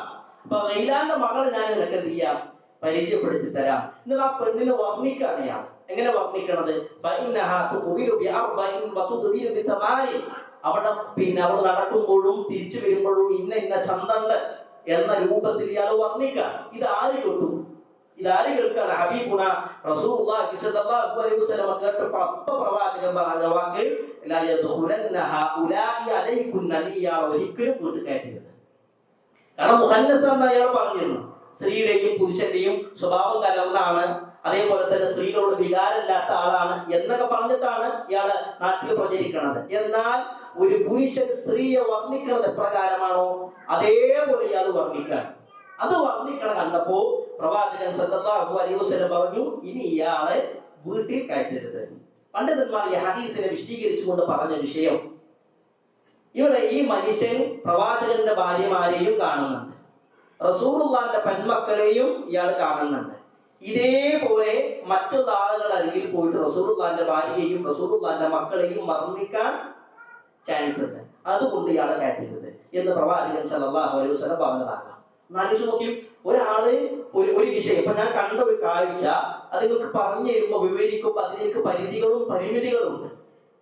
എന്നാൽ ആ വിഷയത്തിൽ പോലും റസൂലുള്ളാഹി സ്വല്ലല്ലാഹു അലൈഹി വസല്ലം വിലക്ക് നൽകിയിട്ടുണ്ടെങ്കിൽ, ഇന്ന് ഒരു മനുഷ്യൻ അയാളുടെ ഭാര്യയെ, അയാളുടെ ഭാര്യന്റെ ഫോട്ടോ എടുത്ത് പെൺമക്കളുടെ പ്രായപൂർത്തിയെത്തിയ പെൺമക്കളുടെ ഫോട്ടോസും വീഡിയോസും ഒക്കെ അത് റീൽസ് ഇടാനും അത് സ്റ്റാറ്റസ് ഇടാനും ഒരു മടിയുമില്ല. സ്വന്തം കിടപ്പറയിൽ പോലും ക്യാമറ വെച്ചിട്ട് ഭാര്യയെ പ്രാങ്ക് ചെയ്യുന്ന ആളുകൾ, ഭാര്യ ഔറത്ത് പോലും ചിലപ്പോൾ മറച്ചിട്ടുണ്ടാകില്ല. അത് 4 ആളുകളെ കണ്ട് അതിൽ ലൈക്കും സബ്സ്ക്രൈബും കിട്ടാൻ വേണ്ടിയിട്ട് തോന്നിവാസം ചെയ്യുന്ന ആളുകൾ. അത് മുസ്ലിം സമൂഹത്തിന്റെ രീതിയല്ല. നമ്മൾ വളരെ ഗൗരവത്തിലാണ് മനസ്സിലാക്കേണ്ടത്. നമ്മുടെ ഭാര്യയുടെ സൗന്ദര്യം 4 ആളുകളുടെ കാമക്കണ്ണുള്ള ആളുകൾക്ക് കൊത്തിപ്പറിക്കാൻ കൊടുക്കേണ്ട ഒന്നല്ല. മഹാനായ ഇമാം ഇബ്നുൽ ഖയ്യിം റഹ്മഹുല്ലാഹ്, ഇബ്നു കസീർ റഹ്മഹുല്ലാഹ്, അദ്ദേഹത്തിന്റെ ലോക പ്രശസ്തമായ ഗ്രന്ഥമാണ് അൽ ബിദായ വൻ നിഹായ. ആദം നബി അലൈഹി സ്വലാത്തു വസ്സലാം മുതൽ ഇബ്നു കസീർ റഹ്മഹുല്ലാഹ് ജീവിച്ചിരുന്ന കാലം വരെയുള്ള എല്ലാ ചരിത്രങ്ങളും രേഖപ്പെടുത്തിയ ഗ്രന്ഥമാണ് അൽ ബിദായ വൻ നിഹായ. ആ ഗ്രന്ഥത്തിൽ അദ്ദേഹം ഹിജ്റ 186 റിയ്യ എന്ന് പറയുന്ന സ്ഥലത്ത് നടന്നൊരു സംഭവം പറയുന്നുണ്ട്. അഥവാ അദ്ദേഹം ജീവിച്ചിരിക്കുന്ന കാലഘട്ടത്തിൽ ഇസ്ലാമിക കോടതിയിൽ ഒരു കേസ് വന്നു. എന്താ കേസ്? ഭാര്യ ഭർത്താവിനെതിരെ ഒരു കള്ളക്കേസ് കൊടുത്തിട്ടാണ്. ഭാര്യ പറയാണ്, ഇയാൾ എനിക്ക് 500 ദീനാർ 500 സ്വർണ്ണ നാണയം മഹർ പറഞ്ഞിരുന്നു, അത് തന്നിട്ടില്ല എന്ന് എന്ത് ചെയ്തു? ഈ ഭാര്യ ഭർത്താവിനെതിരെ ഇസ്ലാമിക കോടതിയിൽ കേസ് കൊടുത്തു. ഭർത്താവ് പറഞ്ഞാല് ഞാൻ കൊടുത്തിട്ടുണ്ട്, അവളുടെ മഹറൊക്കെ വീട്ടിയിട്ടുണ്ട്, എന്റെ ഭാഗത്താണ് ശരി എന്ന് പറഞ്ഞ് ഭർത്താവും സംസാരിക്കാൻ തുടങ്ങി. അവസാനം ഇസ്ലാമിക കോടതിയിലെത്തി. ഈ ഭാര്യ എന്ത് ചെയ്തു? ഭാര്യ വിജയിക്കാൻ വേണ്ടി കേസിൽ വിജയിക്കാൻ വേണ്ടി ചില സാക്ഷികളൊക്കെ കൊണ്ടുവന്നു. ആ സാക്ഷികളൊക്കെ കൊണ്ടുവന്ന സമയത്ത് ഈ വന്ന സാക്ഷികൾ ഇത് തന്നെയാണോ ഇയാളുടെ ഭാര്യ എന്ന് ഉറപ്പ് വരുത്താൻ വേണ്ടി കോടതിയിലെ ഖാദി ഭാര്യയുടെ നിക്കാബ് ഉയർത്താൻ പറഞ്ഞു. ഈ വന്ന സാക്ഷികൾക്ക് ഇതന്നെയാണ് ഇയാളുടെ ഭാര്യ എന്ന് ഉറപ്പ് വരുത്തണമല്ലോ. അതുകൊണ്ട് ഖാദി എന്ന് പറഞ്ഞ് നിക്കാബ് ഉയർത്താൻ പറഞ്ഞു. നിക്കാബ് ഉയർത്താൻ പറഞ്ഞ സമയത്ത് ഈ മനുഷ്യൻ, ഇയാളുടെ ഭാഗത്താണ് ന്യായം, ഭാര്യ കള്ളക്കേസ് കൊടുത്താണ്. പക്ഷെ ഇയാൾ പറയാണ്, എന്റെ ഭാര്യയുടെ നിക്കാബ് ഉയർത്തിയിട്ട് എനിക്ക് വിജയം വേണ്ട, ഞാൻ അവർക്ക് 500 ദീനാർ കൊടുക്കാൻ തയ്യാറാണ്, എന്നാലും അന്യ പുരുഷന്മാർ എന്റെ ഭാര്യയെ കാണുന്നു. അവിടെ പഠിക്കേണ്ട വിഷയം എന്താണെന്നറിയും? ഒരു സ്ത്രീക്ക് അത്യാവശ്യ സാഹചര്യത്തിൽ നിക്കാബ് ഉയർത്തി അവളുടെ മുഖം അന്യ പുരുഷന്മാർ കണ്ടാൽ കബായിറൊന്നല്ല, വൻപാപമൊന്നല്ല, അതൊന്നും അത് വലിയൊരു തെറ്റൊന്നല്ല നമ്മൾ പഠിക്കേണ്ടത്. പക്ഷെ എന്നിട്ട് പോലും ആ മനുഷ്യൻ പറയാണ്, അയാളുടെ ഭാഗത്താണ് ന്യായം, എന്നിട്ട് പോലും ആ മനുഷ്യൻ പറയാണ്, അന്യ പുരുഷന്മാർ എന്ത് ചെയ്യണ്ട, എന്റെ ഭാര്യയെ കാണണ്ട എന്ന് പറഞ്ഞ പിൻഗാമികളാണ് നമ്മൾ ഓരോരുത്തരും എന്ന് വളരെ ഗൗരവത്തിൽ ആലോചിക്കുക. അല്ലാഹുവിന്റെ റസൂൽ സല്ലല്ലാഹു അലൈഹി വസല്ലം ഒരിക്കലും ഒരു സ്വപ്നം കണ്ടു. നമുക്കൊക്കെ അറിയുന്ന ചരിത്രമാണ്, ഒരുപാട് പ്രസംഗത്തിന് കേട്ട ചരിത്രമാണ്. എന്താ സ്വപ്നം? നബി സല്ലല്ലാഹു അലൈഹി വസല്ലം ഉറങ്ങുന്ന സമയത്ത് പ്രവാചകൻ സ്വർഗ്ഗം കാണിക്കപ്പെട്ടു. ബൈനമാ നാഇമുൻ റഅയ്തുനി ഫിൽ ജന്ന, സ്വർഗ്ഗം കാണിക്കപ്പെട്ടപ്പോൾ പ്രവാചകൻ സല്ലല്ലാഹു അലൈഹി വസല്ലം പറയാണ്, ഫഇദാ ഇംറഅത്തുൻ തതവദ്ദഉ ഇലാ ജാനിബി ഖസീൻ, ഒരു കൊട്ടാരത്തിന്റെ അടുത്ത് നിന്ന് ഒരു സ്ത്രീ ഇങ്ങനെ വുളു ചെയ്യുന്നുണ്ട്. ചെറിയൊരു പെൺകുട്ടി കൊട്ടാരത്തിന്റെ അടുത്ത് നിന്ന് വുളു ചെയ്യാണ്. അപ്പൊ വളരെ മനോഹരമായ കൊട്ടാരാണ്. അപ്പൊ ഇത് കണ്ട സമയത്ത് നബി സല്ലല്ലാഹു അലൈഹി വസല്ലം ചോദിക്കാണ്, ലിമൻ ഹാദൽ ഖസർ, ഈ കൊട്ടാരം ആരുടേതാണ്? അല്ലേ, നമ്മൾക്ക് കേട്ട ചരിത്രമാണ്. ആരുടെ കൊട്ടാരായിരുന്നു? മഹാനായ ഉമർ ഇബ്നു ഖത്താബ് റളിയല്ലാഹു അൻഹുവിന്റെ കൊട്ടാരമാണ്. അല്ലാഹുവിന്റെ റസൂൽ സല്ലല്ലാഹു അലൈഹി വസല്ലം പറയാണ്, ആ കൊട്ടാരത്തിന്റെ ഭംഗി കണ്ടപ്പോ, അതിന്റെ ചന്തം കണ്ടപ്പോ എനിക്ക് അതിലേക്ക് കയറാൻ ആഗ്രഹം തോന്നി, പക്ഷേ ഞാൻ അതിലേക്ക് കയറിയില്ല. ഉമറിന്റെ ഗൈറത്ത് ആലോചിച്ചപ്പോ, ഉമറിന്റെ ഈർഷത ആലോചിച്ചപ്പോ ഞാൻ തിരിഞ്ഞു നടന്നു എന്നുള്ളതാ. ഒരു അന്യ വ്യക്തി ഉമറിന്റെ വീട്ടിലേക്ക് ഇരുന്നത് ആർക്കും ഇഷ്ടമല്ല, ഉമറിന് ഇഷ്ടമല്ല. അതുകൊണ്ട് ആ വിഷയം ഞാൻ ആലോചിച്ചപ്പോൾ എന്ത് ചെയ്തു? ഞാൻ തിരിഞ്ഞു പോയി. ഇത് പറഞ്ഞ ഉടനെ ഉമർ റളിയല്ലാഹു അൻഹു കരയാണ്. അലൈക ഗാറു യാ റസൂലല്ലാഹ്, അല്ലാഹുവിന്റെ റസൂലേ ഞാൻ അങ്ങോട്ട് കോപിക്കേ, ഇങ്ങോട്ട് ഈർഷ്യത കൂടാനെ ഞങ്ങൾ ഈർത്ത് കാണിക്കോ? ഇവിടെ നമ്മുടെ വിഷയം എന്താ? ഒരു അന്യ വ്യക്തി തന്റെ വീട്ടിലേക്ക് കയറുന്നത് ആർക്ക് ഗീറത്തുണ്ട്? ഉമർ റളിയല്ലാഹു അൻഹുവിന് ഗീറത്തുണ്ട് എന്നുള്ളതാണ്. ഒരിക്കലും അന്യന്റെ കുടുംബത്തിലേക്ക് എത്തിനോക്കുന്ന ആളുകളാകരുത് നമ്മൾ. ചില ആളുകളുടെ സ്വഭാവം എന്താണെന്നറിയോ? അവർക്ക് മറ്റുള്ള ആളുകളുടെ കുടുംബത്തിൽ എന്താണ് നടക്കുന്നത് എന്നറിയാൻ ഏറെ താല്പര്യമുള്ള ആളുകളാണ്. അവരുടെ കുടുംബത്തിൽ എന്താണ്, അയാളും അയാളുടെ ഭാര്യ തമ്മിൽ എന്താണ്, സ്വന്തം ഭാര്യയോട് ചോദിക്കാൻ അയാളുടെ ഭാര്യയെ കാണാൻ എങ്ങനെ? യഊദുബില്ലാ, എത്ര ഗൗരവമുള്ള വിഷയമാണ്, എത്ര ഗൗരവമുള്ള വിഷയമാണ്. അന്യന്റെ കുടുംബത്തിലേക്ക് എത്തി നോക്കുന്ന ആളുകളാകരുത്. അതിനുവേണ്ടി താല്പര്യം കാണിക്കുന്ന ആളുകളാകരുത്. ഇന്ന് ജീവിച്ചിരിക്കുന്ന സ്വാലി ഹുസൈനി ഹഫിളഹുല്ലാഹ്, അദ്ദേഹത്തിന്റെ ചെറിയൊരു കൃതിയുണ്ട് അൽ ആദാബുൽ അശ്റ എന്നുള്ളതാണ്. 10 മര്യാദകൾ. അതിൽ രണ്ടാമത്തെ മര്യാദയായിട്ട് പഠിപ്പിച്ചതെന്നറിയോ? രണ്ടാമത്തെ മര്യാദയായിട്ട് പഠിപ്പിച്ചത് ഇദാ അറത്ത ദുഖൂല അലാ അഹദിൻ ഫസ്തഅദിൻ, നീ ആരുടെയെങ്കിലും വീട്ടിലേക്ക് കയറുന്നുണ്ടെങ്കിൽ അനുവാദം ചോദിച്ചിട്ട് കയറണം. എങ്ങനെ അനുവാദം ചോദിക്കേണ്ടത്? വാഖിഫൻ അൻ യമീനിൽ ബാബി ഔ യസാരി, വാതിലിന്റെ വലതുഭാഗത്തോ ഇടതുഭാഗത്തോ നിന്നിട്ട്. ചില ആളുകൾ ഉണ്ടാക്കും വാതിൽ ഇങ്ങനെ മുട്ടിയിട്ട് അല്ലെങ്കിൽ ബെല്ലടിച്ചിട്ട് വാതിൽ തുറക്കണെങ്കിൽ നേരെ മുമ്പിൽ ഇങ്ങനെ നിൽക്കുക. അല്ല, അത് എന്ത് ചെയ്യണം? ചിലപ്പോൾ വാതിൽ തുറന്നു വരുന്ന സ്ത്രീ ചിലപ്പോൾ അവർ വസ്ത്രം ശരിക്കും ഇട്ടിട്ടുണ്ടാകില്ല, ചിലപ്പോൾ ഔറത്ത് മറച്ചിട്ടുണ്ടാകില്ല, ചിലപ്പോൾ ഭർത്താവ് കേട്ടിട്ടായിരിക്കും വേഗം വാതിൽ തുറക്കുക. അപ്പൊ അതുകൊണ്ട് എന്ത് ചെയ്യണം? വാതിലിന്റെ വലതുഭാഗത്തേക്കോ ഇടതുഭാഗത്തേക്കോ തിരിയണം. ചില പണ്ഡിതന്മാര് പറഞ്ഞു തിരിഞ്ഞു നിൽക്കണം, തിരിഞ്ഞു നിൽക്കാം. അത് നമ്മളാണെന്ന് മനസ്സിലായി പിന്നെ എന്ത് ചെയ്യാം? തിരിഞ്ഞ് അവരോട് സംസാരിക്കാൻ. നിനക്ക് അനുവാദം കിട്ടിയാലോ നിനക്ക് അവിടുത്തെ, അനുവാദം കിട്ടിയിട്ടില്ലെങ്കിലോ തിരിഞ്ഞു പോകണം. നമ്മുടെ നാട്ടിലൊക്കെ അവസ്ഥ, നമ്മുടെ കുടുംബത്തിലൊക്കെ അവസ്ഥ എന്താ? 2 or 3 തവണ വാതിൽ ഇങ്ങനെ മുട്ടിയിട്ട് പിന്നെ അതിന് മറുപടി ഇല്ലാന്ന് പറഞ്ഞാൽ നേരെ ബാക്കിലൂടെ കൊണ്ട് ചെല്ലുക. ഭാര്യ ചിലപ്പോൾ അവിടെ അലക്കായിരിക്കും, അല്ലെങ്കിൽ അവര് ഭക്ഷണം ഉണ്ടാക്കായിരിക്കും, ചിലപ്പോ പിന്നെ ശരിയായിട്ടൊന്നും ഔറത്ത് മറച്ചിട്ടുണ്ടാകൂല, തലയൊന്നും മറച്ചിട്ടുണ്ടാകൂല. അപ്പൊ ആ രൂപത്തിലേക്ക് എന്ത് ചെയ്യാണ് മനുഷ്യന്മാര് കാണുകയാണ്. ഒരിക്കലും പാടില്ല, ഒരിക്കലും പാടില്ലാത്ത വിഷയമാണ്. അതുകൊണ്ട് അന്യന്റെ വീട്ടിലേക്ക് കയറി ചെല്ലുമ്പോ സ്വന്തം പാപ്പാന്റെ ഉമ്മാന്റെ റൂം കയറി ചെല്ലുമ്പോഴുള്ള മര്യാദ എന്താ? മാലിക് റഹ്മത്തുള്ളാഹി പറഞ്ഞത് ഒരു അന്യന്റെ വീട്ടിലേക്ക് കയറി ചെല്ലുമ്പോൾ അനുവാദം ചോദിക്കാനുള്ള വാജിബാണ്, നിർബന്ധമാണ്. സ്വന്തം പാപ്പാന്റെ ഉമ്മാന്റെ റൂമിലേക്ക് കയറി ചെല്ലുമ്പോ 3 സമയത്ത് അനുവാദം ചോദിക്കാതെ കയറി ചെല്ലാൻ പറ്റൂല. എന്റെ വാപ്പല്ലേ, എന്റെ ഉമ്മല്ലേ, എന്നെ പ്രസവിച്ച ആളല്ലേ എന്ന് കരുതിട്ട് വാതിൽ തുറന്ന് കയറി പോകാൻ പാടില്ല. മക്കളെ പഠിപ്പിക്കേണ്ട വിഷയമാണ്. 3 സമയത്ത് അനുവാദം ചോദിക്കാതെ സ്വന്തം വാപ്പാന്റെ ഉമ്മാന്റെ റൂമിലേക്ക് പോലും കയറി ചെല്ലാൻ പാടില്ല. 1 സുബഹിന്റെ മുമ്പ്, അതേപോലെ തന്നെ ഉച്ച സമയം 2, 3, പിന്നെ ഇശാ നിസ്കാരത്തിന് ശേഷം അനുവാദം ചോദിച്ചിട്ടേ കയറി ചെല്ലാൻ പറ്റുകയുള്ളൂ എന്നുള്ളതാണ്. അതുകൊണ്ട് പ്രിയപ്പെട്ടവരെ, പിന്നെ ഗീറത്ത് എന്നുള്ള സ്വഭാവം സൽഗുണമാണ്, ഓരോ വിശ്വാസിക്കും ഉണ്ടാകേണ്ട കാര്യമാണ്. എന്നാൽ ഇതിനോട് ചേർത്ത് തന്നെ നമ്മൾ പഠിക്കേണ്ട വിഷയം, ഏതൊരു കാര്യവും ഇല്ലാതായാൽ മോശമാകുന്നത് പോലെ തന്നെ അതിന് കവിഞ്ഞാലും അപകടമാണ്. ഈർഷ്യത എന്ന് പറഞ്ഞാൽ എന്ത് വേണം? ഓരോ ആളുകൾക്കും വേണം, അത് പുരുഷനും വേണം സ്ത്രീക്കും വേണം. എന്നാൽ ഇത് അതിന് കവിഞ്ഞാലോ കൂടിയാലോ അത് അപകടമാണ്. ഗീറത്തിന്റെ കാര്യത്തിൽ അത് അതിന് കവിഞ്ഞാൽ കുടുംബം നഷ്ടപ്പെടുമെന്നുള്ളതാണ് പണ്ഡിതന്മാര് പറഞ്ഞത്. ചില മനുഷ്യന്മാരുണ്ട്, ഭാര്യ തിരിയാൻ പറ്റൂല, ഭാര്യ അങ്ങോട്ട് നോക്കാൻ പറ്റൂല, എപ്പോഴും തല തട്ടി നടക്കണം, അല്ലെങ്കിൽ ഒരു അത്യാവശ്യ കാര്യത്തിന് പോലും ഒരാളോട് സംസാരിക്കാൻ പാടില്ല എന്നൊന്നുമില്ല. ഞാൻ പറഞ്ഞു അന്യ പുരുഷന്മാരോട് സംസാരിക്കരുത് എന്ന് പറഞ്ഞ ഇസ്ലാം തന്നെ അത്യാവശ്യ കാര്യങ്ങൾക്ക് സംസാരിക്കാൻ എന്ത് ചെയ്തിട്ടുണ്ട്? അനുവാദം കൊടുത്തിട്ടുണ്ട്. അവിടെ അനാവശ്യം കയറി വരരുത്. സംസാരിക്കുമ്പോൾ ശ്രദ്ധിക്കേണ്ട, പിന്നെ കുഞ്ചിക്കുഴഞ്ഞ് അനുനയ സ്വരത്തിൽ സംസാരിക്കരുത് എന്നുള്ളൂ ഇസ്ലാം പഠിപ്പിച്ചത്. അതിനർത്ഥം സംസാരിക്കുന്നതല്ല.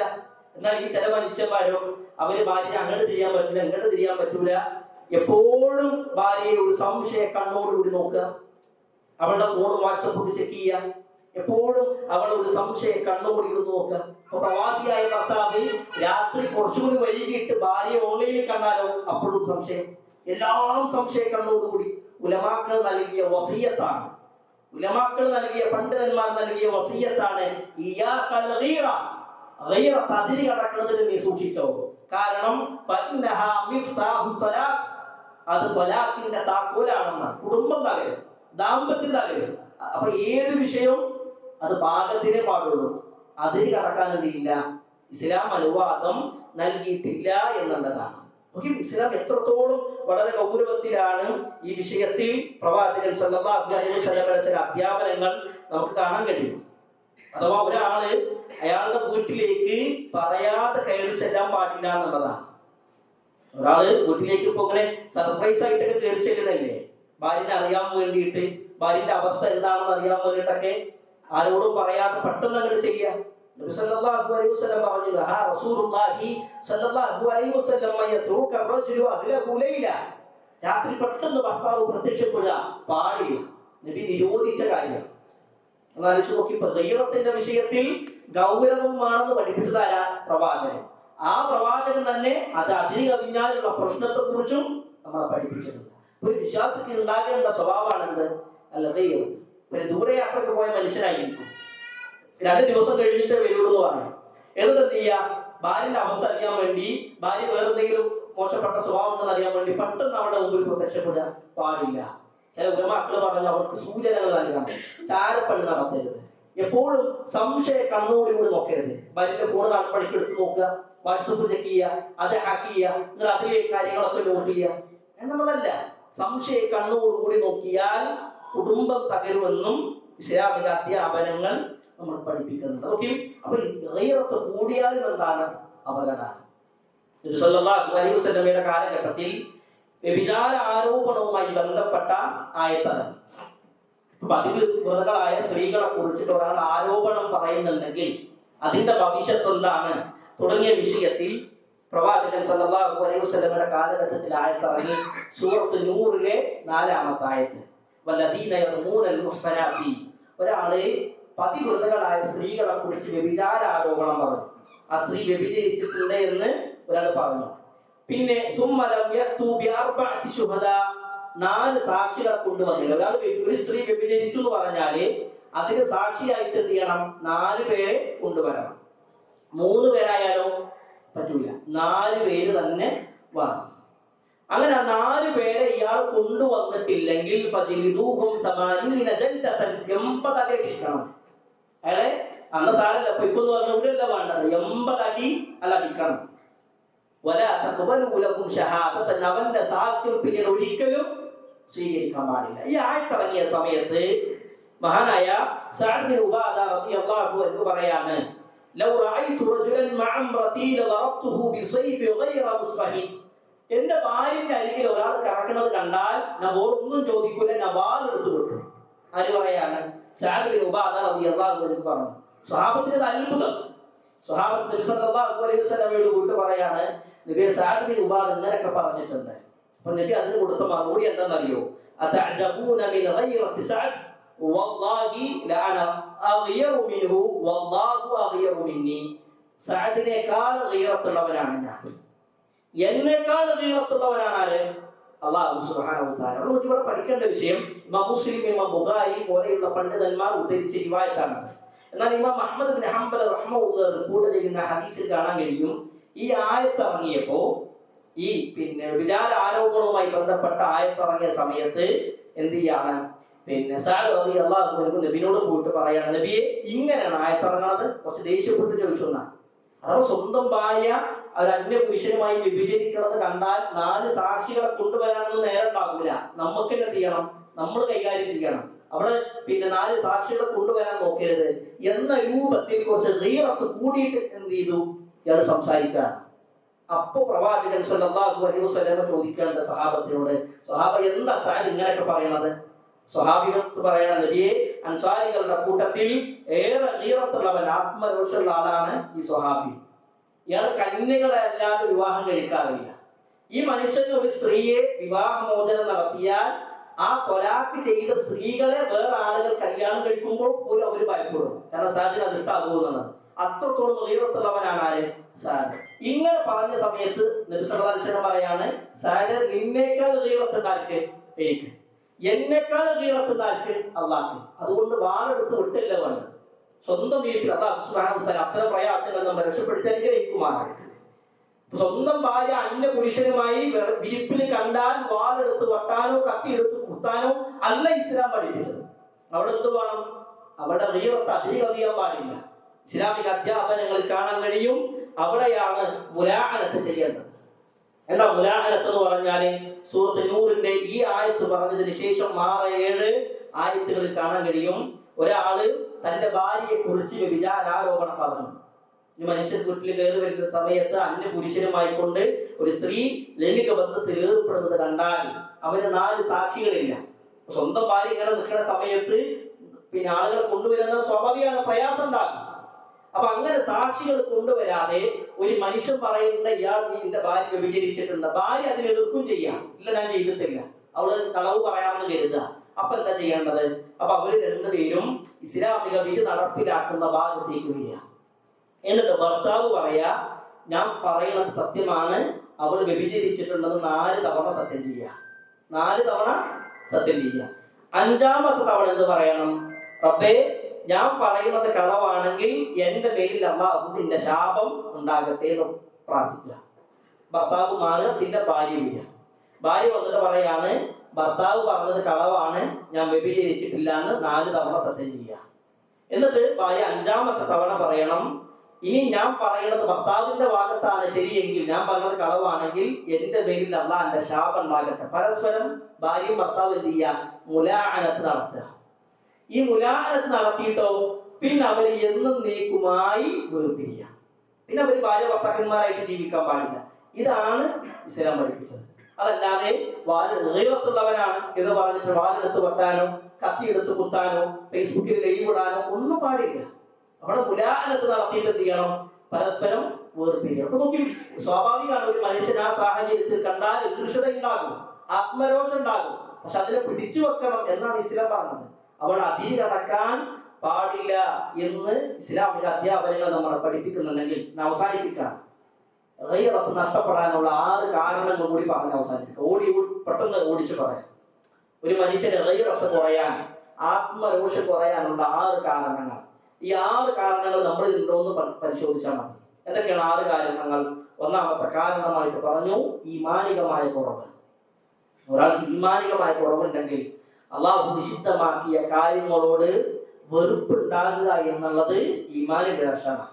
അപ്പൊ നോക്കി, അള്ളാഹ് നിഷിദ്ധമാക്കിയ കാര്യമാണ് വ്യഭിചാരം, അള്ളാഹ് നിഷിദ്ധമാക്കിയ കാര്യമാണ് സ്വവർഗരതി, അള്ളാഹു നിഷിദ്ധമാക്കിയ കാര്യമാണ് അവിഹിത ബന്ധങ്ങൾ. അപ്പോ അതിനോടുള്ള വെറുപ്പ് എന്ന് പറഞ്ഞാൽ അത് ഈമാനിന്റെ അടയാളമാണ്. എന്നാൽ അത്തരം വിഷയങ്ങളോട് ഒരാൾക്ക് വെറുപ്പ് കുറയാന്ന് പറഞ്ഞാലോ അത് ഈമാനിലെ കുറവാണ്. അതൊന്നും ഇപ്പൊ വലിയ ഗൗരവമുള്ള വിഷയമാണോ? ഇന്ന് ഫേസ്ബുക്ക് തുറന്ന സമയത്ത് ചില ആളുകളൊക്കെ പറഞ്ഞത് കണ്ടു, പിന്നെ ലെസ്ബിയൻസ് അഥവാ സ്ത്രീയും തമ്മിലുള്ള പിന്നെ ബന്ധം, അതൊന്നും വലിയ ഗൗരവമുള്ള വിഷയമല്ല. ഈ ഭൂമി എന്ന് പറഞ്ഞാൽ അത് പുരുഷനും സ്ത്രീക്കും മാത്രമുള്ളതൊന്നല്ലല്ലോ, എല്ലാ ആളുകൾക്കും സുഖിക്കാനുള്ളതല്ലേ എന്ന് ഒരു സ്ത്രീ പറയുന്നതിന്റെ ഒരു ഫോട്ടോ കണ്ടു. ഒന്ന് ആലോചിച്ച് നോക്കി, എത്ര ഗൗരവമുള്ള വിഷയം. അപ്പോ ഇത്തരം കാര്യങ്ങളോട്, അള്ളാഹു നിഷിദ്ധമാക്കിയ കാര്യങ്ങളോട് വെറുപ്പ് കുറയാന്ന് പറഞ്ഞാൽ അത് ഈമാനിലെ കുറവാണ്. അള്ളാഹു രക്ഷപ്പെടുത്താൻ അനുഗ്രഹിക്കുമാറാകട്ടെ. 2ാമത്തെ വിഷയം, ഗീറത്ത് കുറയാനുള്ള 2ാമത്തെ വിഷയം ദീനി വിധിവിലക്കുകളിൽ അറിവില്ലായ്മ. പലപ്പോഴുള്ള പ്രശ്നങ്ങൾ അറിയാം. ആരാണ് മഹറമെന്ന് ഇപ്പോഴും പല ആളുകൾക്കും അറിയില്ല. ആരാ മഹറം അതിപ്പോഴും പല ആളുകൾക്കും അറിയില്ല. ശരിക്കും പറഞ്ഞാല് ഒരു സ്ത്രീക്ക് വിവാഹബന്ധം നിഷിദ്ധമായ ആളുകളാണ് മഹറം എന്ന് പറഞ്ഞാല്. അത് ചിലപ്പോൾ ജനനത്തിലൂടെ മഹറം ഉണ്ടാകും. ഒരു സ്ത്രീ പിന്നെ ഇപ്പൊ എന്റെ മകള് പ്രസവിച്ചു, എന്റെ ഭാര്യ പ്രസവിച്ചു, എനിക്കൊരു പെൺകുട്ടി ഉണ്ടായി. അവളുടെ ജനനത്തിലൂടെ തന്നെ അവൾക്ക് കിട്ടുന്ന മഹറമാണ് എന്റെ സഹോദരങ്ങൾ. എന്റെ ജ്യേഷ്ഠനാകട്ടെ എന്റെ അനിയനാകട്ടെ, അവരൊക്കെ എന്താണ്? അവളുടെ ജനനത്തിലൂടെ ലഭിക്കുന്ന മഹറമാണ്. 2ാമത്തെ മഹറം എന്ന് പറഞ്ഞാൽ വിവാഹ ബന്ധത്തിലൂടെ മഹറം ഉണ്ടാകും. ഇപ്പൊ ഞാൻ എന്റെ ഭാര്യ വിവാഹം കഴിച്ചാല് എന്റെ വിവാഹത്തിലൂടെ, ഞങ്ങളുടെ വിവാഹത്തിലൂടെ അവൾക്ക് കിട്ടുന്ന മഹറമാണ് എന്റെ വാപ്പ. എന്റെ വാപ്പാക്ക് പിന്നെ എന്റെ ഭാര്യ വിവാഹം കഴിക്കാൻ പറ്റൂല, അത് വിവാഹ ബന്ധത്തിലൂടെ ലഭിക്കുന്ന മഹറമാണ്. ഇപ്പൊ ജനനത്തിലൂടെ മഹറം ഉണ്ടാകും, വിവാഹ ബന്ധത്തിലൂടെ മഹറം ഉണ്ടാകും. 3 റളാഅത്തിലൂടെ, മുലകുടി ബന്ധത്തിലൂടെ മഹറം ഉണ്ടാകും. ഒരു സ്ത്രീക്കും എനിക്കും ഒരേ ഉമ്മ നിബന്ധനകൾ അനുസരിച്ചുകൊണ്ട് പാല് നൽകിയിട്ടുണ്ടെങ്കിൽ അവള് ഞാനും തമ്മിൽ എന്താണ്? മഹറമാണ്. അതല്ലാതെ മൂത്താപ്പ ഇളാപ്പ മക്കള് മഹറമല്ല. അതല്ലാതെ കസിൻസ് മഹറമല്ല. ഭർത്താവിന്റെ അനിയൻ മഹറമല്ല. ഗൾഫിലുള്ള ഭർത്താവിന്റെ ഭാര്യയെ വീട്ടിൽ പോയാൽ അവളെ വീട്ടിൽ നിന്ന് കൊണ്ടുപോകുന്നത് ഭർത്താവിന്റെ അനിയൻ, മഹറമല്ല. കസിൻസ്, ഭർത്താവിന്റെ കുടുംബക്കാർ, ഭർത്താവിന്റെ ജ്യേഷ്ഠന്റെയും അനിയന്റെയും മക്കള് മഹറമല്ല. അത് വളരെ ഗൗരവത്തിൽ നമ്മൾ പഠിക്കേണ്ട വിഷയമാണ്.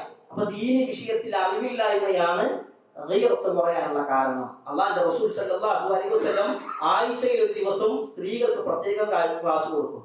അവർക്ക് പഠിപ്പിച്ചു കൊടുക്കും പല വിഷയങ്ങളും, അവരുമായി ബന്ധപ്പെട്ട വിഷയങ്ങൾ. നമ്മൾ പഠിക്കേണ്ടത്, നമ്മുടെ ഭാര്യ ഇത് കേൾക്കുന്നുണ്ടോ, നമ്മുടെ മക്കൾ ഇത് കേൾക്കുന്നുണ്ടോ, നമ്മുടെ ആൺകുട്ടികൾ ഇത് കേൾക്കുന്നുണ്ടോ. എന്നോട് ഒരു സഹോദരൻ പറഞ്ഞൊരു അനുഭവമാണ്. അവന്റെ മൂത്താപ്പാന്റെ മോളെ ബൈക്കിൽ സ്കൂളിലേക്ക് കൊണ്ടുപോകാന് മൂത്തമ്മ പറഞ്ഞു. ബൈക്കിൽ കൊണ്ട് പ്രായപൂർത്തിയ കുട്ടിയാണ്. അപ്പൊ ഇവന് ഈ വിഷയങ്ങളൊക്കെ പഠിച്ചു നിൽക്കുന്ന സമയമാണ്. അപ്പൊ അത് തെറ്റാണ്, അവളുടെ മഹ്റം ഞാനല്ല എന്ന് പറഞ്ഞ സമയത്ത് ആ ഒരു വാക്ക് പറഞ്ഞതിന്റെ പേരിൽ വർഷങ്ങളോളം ആ കുടുംബം തെറ്റിയിട്ടുണ്ട് അവനോട്. എന്നാലും നോക്കിയും ഇത് ഇസ്ലാമിക അധ്യാപനങ്ങൾ പറഞ്ഞതിന്റെ പേരിൽ ആ കുട്ടിയോട് എന്ത് ചെയ്യുക, വർഷങ്ങളോളം ആ മൂത്താപ്പിയും മൂത്തമ്മയും തെറ്റിയിട്ടുണ്ട് എന്നുള്ളതാണ്. അതാണ് നമ്മുടെ നാടിന്റെ അവസ്ഥ. അള്ളാഹു അത്തരം വിഭാഗങ്ങൾ രക്ഷപ്പെടുത്തി അനുഗ്രഹിക്കുമാറാകട്ടെ. മൂന്നാമത്തെ വിഷയം, ഗീറത്ത് കുറയാനുള്ള കാരണം ലജ്ജ ഇല്ലാതായി എന്നുള്ളതാണ്. ആളുകൾക്ക് ചില സംസാരങ്ങൾ, വിഷയങ്ങൾ സംസാരിക്കാൻ ഒരു ലജ്ജയില്ല. ഒന്നും കൂടി നമ്മുടെ മലപ്പുറം ഭാഷയിൽ പറഞ്ഞാൽ നാണല്ലാത്ത അവസ്ഥയിലേക്ക് ആളുകൾ മാറിയിട്ടുണ്ട്. ഡബിൾ മീനിങ്ങും ദ്വയാർത്ഥ പ്രയോഗങ്ങളൊക്കെ പറയുന്നതിൽ ഒരു ലജ്ജിക്കണില്ല. റസൂലുള്ളാഹി സ്വല്ലല്ലാഹു അലൈഹി വസല്ലം പറഞ്ഞില്ലേ, ഇദാ ലം തസ്തഹി ഫസ്തഅ മാ ശിഅ്ത. നിനക്ക് ലജ്ജല്ലേ, നീ തോന്നിയത് ചെയ്തു. ലജ്ജ നഷ്ടപ്പെടരുത്. ഒരു മനുഷ്യന്റെ ജീവിതത്തിൽ ഉണ്ടാകേണ്ട ഏറ്റവും വലിയ വിഷയമാണ് ലജ്ജ. ലജ്ജ നഷ്ടപ്പെടുന്ന ആളുകളായി മാറിയാൽ പിന്നെ നമ്മളും കന്നുകാലികളും തമ്മിൽ യാതൊരു വ്യത്യാസവുമില്ല. അള്ളാഹു രക്ഷപ്പെടുത്തി അനുഗ്രഹിക്കുമാറാകട്ടെ. ഒരാൾ തന്റെ കൂട്ടുകാരനോട് ലജ്ജ കൂടിയതിന്റെ വിഷയത്തിൽ അയാൾക്ക് ഉപദേശിക്കുക, എത്രക്കൊന്നും ലജ്ജ വേണ്ടട്ടോ എന്ന് അയാൾ ഉപദേശിക്കണം. നബി സല്ലല്ലാഹു അലൈഹി വസല്ലം കണ്ടപ്പോ നബി സല്ലല്ലാഹു അലൈഹി വസല്ലം പറയാണ്, നീ ലജ്ജ ഉപേക്ഷിക്കാൻ അവനോട് പറയല്ലേ, കാരണം അൽ ഹയാഉ കുല്ലുഹു ഖൈറുൻ, ലജ്ജ മുഴുവനും നന്മയാണ്. അൽ ഹയാഉ ലാ യഅതി ബിഖൈർ, ലജ്ജ നല്ലതല്ലാതെ ഒന്നും കൊണ്ടുവരില്ല. ലജ്ജ ഉണ്ടാകണം സംസാരത്തിൽ, പെരുമാറ്റത്തിൽ, മറ്റുള്ള ആളുകളോട് സംസാരിക്കുമ്പോൾ, കൂടെ നിന്ന് സംസാരിക്കുമ്പോൾ. അത് എത്ര ബന്ധപ്പെട്ട ആളുകളാണെങ്കിലും, എത്ര ബന്ധമുള്ള ആളുകളാണെങ്കിലും പറയുന്നതിൽ ലജ്ജ ഉണ്ടാകണം. ആ ലജ്ജ നഷ്ടപ്പെട്ടാലോ അതേറെ ഗൗരവമുള്ള വിഷയമായിട്ടാണ് ഇസ്ലാമിക അധ്യാപനങ്ങൾ നമ്മളെ പഠിപ്പിച്ചത്. മൂന്നാമത്തെ വിഷയം ലജ്ജ നഷ്ടപ്പെടലാണ്, ഗീറത്ത് പറയാൻ. നാലാമത്തെ വിഷയം തിന്മകൾ അധികരിക്കുക എന്നുള്ളതാണ്. അപ്പൊ വാപ്പ തന്നെ തിന്മകൾ ചെയ്താൽ പിന്നെ ഗീറത്തോടു കൂടി മകൾക്ക് ഉപദേശിക്കാൻ അയാൾക്ക് കഴിയില്ല. വാപ്പ തന്നെ ഹറാമ് ചെയ്യുന്നുണ്ടെങ്കിൽ പിന്നെ മകനോട് ഗീറത്തോട് കാണിക്കാൻ അയാൾക്ക് കഴിയില്ല. സ്വാഭാവികമാണ്, പിന്നെ അയാൾ ഉൾവലിയും. അതുകൊണ്ട് തിന്മകളിൽ നിന്ന് വിട്ടു നിൽക്കുക. 5, ഗീറത്ത് കുറയാനുള്ള കാര്യം പാശ്ചാത്യ സംസ്കാരങ്ങളെ പിൻപറ്റാനുള്ള ആഗ്രഹം.